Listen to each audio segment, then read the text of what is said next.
Capri global capital MSME को loans देने का और हाउसिंग फाइनेंस का काम करने वाली दिग्गज एनबीएफसी है। दो बड़े वर्टिकल्स हैं इस कंपनी के। एक तरफ छोटे और मझोले उद्योगों को लोन देने का काम और दूसरा housing finance. Affordable housing segment में ज़्यादा कारोबार है, जो कि इस वक्त बड़ा ग्रोइंग सेक्टर है।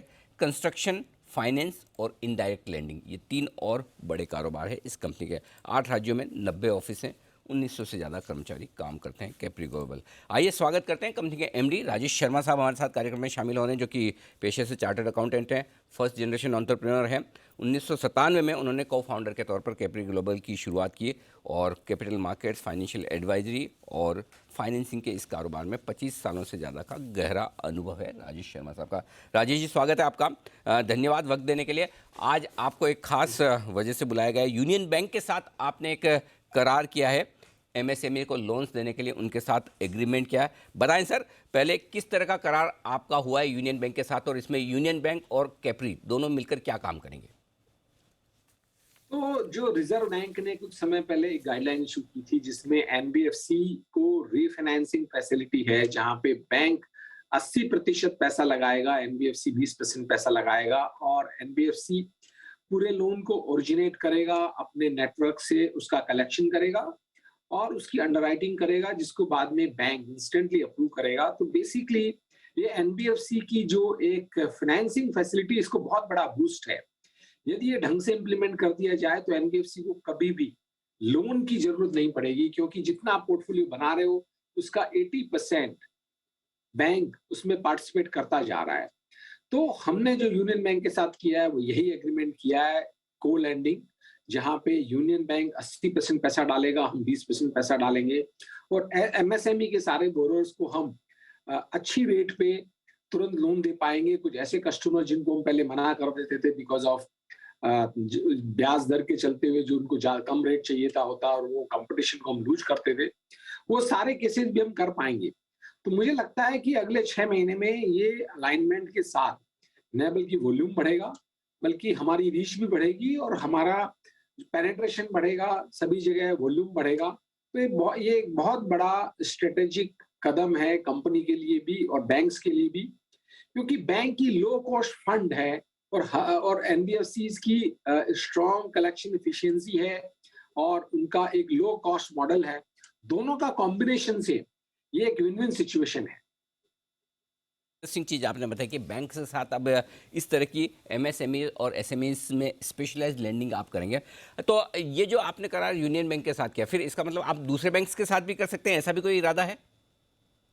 हाँ, हम लोग एक एक बैंक के साथ और कर रहे हैं, वो है स्टेट बैंक ऑफ इंडिया। ओ। तो ये दो बैंकों के साथ करने के बाद हमें लगता है कि हमारी पूरी जो नीड्स हैं वो पूरी हो जाती हैं और ये एक वाइड पेनिट्रेशन मिल जाता है। दोनों ही बहुत बड़े बैंक हैं, तो उनके चलते हमें लगता है कि ये इसके बाद हमें कोई बैंक की जरूरत पड़ेगी नहीं। हम होम लोन में हो सकता है किसी के साथ में टाई अप करें, ये दोनों एमएसएमई के लिए हैं। तो एमएसएमई के लिए हमें किसी की जरूरत नहीं पड़ेगी और ये अपने आप में एक बहुत ही महत्वपूर्ण कदम है, जहाँ पे हमें लो कॉस्ट फंड का एक्सेस होगा और बहुत बड़े बैंक के साथ ये पार्टनरशिप है। एसएमईज और एमएसएमईज के बारे में आपने बताया, लेकिन आपका एक और जो वर्टिकल है हाउसिंग फाइनेंस बिजनेस का, और उसमें भी अफोर्डेबल हाउसिंग पर ज़्यादा जो फोकस है, राजेश जी उसके बारे में बताएं। यहाँ पर किस तरह की डिमांड है जो हम आमतौर पर सुन रहे हैं रियल इस्टेट कंपनियों से कि बड़ी ज़बरदस्त डिमांड आ रही है रियल इस्टेट की? तो वाकई में क्या हाउसिंग फाइनेंस कंपनियों के लिए भी लोन्स की डिमांड उतनी ही बढ़ रही है, और स्पेशली ये जो छोटा सेगमेंट है, छोटे लोन वाला सेगमेंट, उसमें कैसी डिमांड है? तो यहाँ पे डिमांड बहुत है। सरप्राइजिंगली पिछले 6 महीने में होम लोन में बहुत जबरदस्त डिमांड आई है। या तो लोगों ने जो डिमांड रोक रखी थी पैंडेमिक के चलते, उन्होंने वो घर देख के फाइनलाइज करना शुरू किया। इसके अलावा जो आर्थिक प्रगति देश की हो रही है, उसके चलते लोगों की इनकम बढ़ रही है और उसके चलते लोग छोटे घर से बड़े घर में शिफ्ट हो रहे हैं, अपने घर के डिसीजन को प्रीपोन कर रहे हैं। तो हमने देखा है कि जो रेडी इन्वेंट्री है उसमें होम लोन की बहुत जबरदस्त डिमांड है और हम लोगों ने भी all time high home loan में डिसबर्समेंट किया है। हम लोग जो होम लोन डिसबर्स कर रहे हैं वो हमारा कस्टमर सेगमेंट है, नो इनकम प्रूफ कस्टमर, जिनको बैंक कैटर नहीं कर पाता है, और वहाँ पे एक बहुत बड़ा गैप है लोअर हाउसिंग फाइनेंस में, लोअर हाउसिंग कैटेगरी में, जहाँ पे कॉस्ट ऑफ घर की जो है करीबन 40 लाख के नीचे होती है। तो यहाँ पे बहुत डिमांड है और उसके चलते हमें लगता है कि सारी हाउसिंग फाइनेंस कंपनियों की ग्रोथ बहुत अच्छी आने वाली है। कलेक्शन एफिशिएंसी भी इंप्रूव हो रही है, तो सभी इसके लिए बड़े उत्साहित हैं। अच्छा, इस वक्त बताएं जो आपके एसेट्स अंडर मैनेजमेंट है वो किस लेवल तक पहुंचे हैं और उसमें किस तरह की ग्रोथ की उम्मीद की जाए, इसके बारे में भी जरा जानकारी दें एक बार, वो भी मैं जानना चाहता हूं।